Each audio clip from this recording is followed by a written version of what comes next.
قرائت قرآن پاک توسط فیروز قندوزی و توبه کردن وی از هنر موسیقی. فیروز قندوزی اکنون کجاست و دلیل خداحافظی وی از هنر موسیقی چیست؟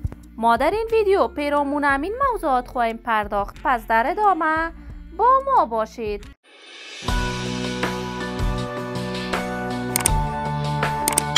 سلام، شما را خوش آمدید میگم به یکی دیگر از ویدیوهای جذاب کانال دنیا اینفو.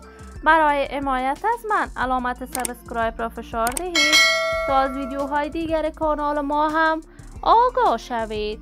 فیروز قندوزی یک تن از هنرمندان محلی خوان، ناماشنا و محبوب افغانستان است. وی کارهای هنری خود را 3 دهه پیش به طور آماتور و محلی آغاز کرد. فیروز قندوزی با سرودن آهنگ‌های محلی در دل‌های بیشتر جوانان افغانستان جایگاه خاص دارد. فیروز آهنگ‌های دوگانه با هنرمندان پاکستانی هم اجرا کرده بود.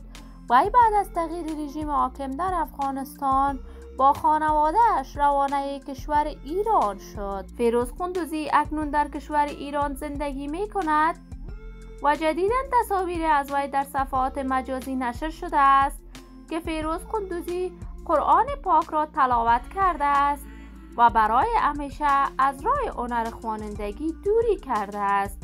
و فیروز قندوزی بیان کرده است: موسیقی شوق و علاقه من است، ولی از این که دیگر نمیتوانم مسلک موسیقی را به پیش ببرم و شرایط ثبت آهنگ ها برایم خیلی دشوار است، میخواهم برای همیشه هنر آوازخوانی را ترک بگویم.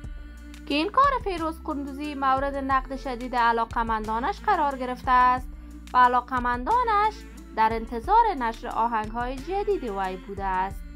ما هم آرزوی موفقیت، سلامتی و کامیابی برای تمامی هنرمندان کشور خود داریم. دوستان نهایت عزیز، شما هم نظریاتتان را در بخش کامنت با من شریک بسازید. این ویدیو را با دوستان و علاقمندان فیروز قندوزی به اشتراک بگذارید. اگر تا هنوز دوست کانال من نشدید، پس برای حمایت از خواهرتان علامت سابسکرایب را فشار دهید، ویدیوهای ما را لایک نموده و با دوستان خود به اشتراک بگذارید. سلامتی شما آرزوی ماست. تا درودی دیگر، بدرود.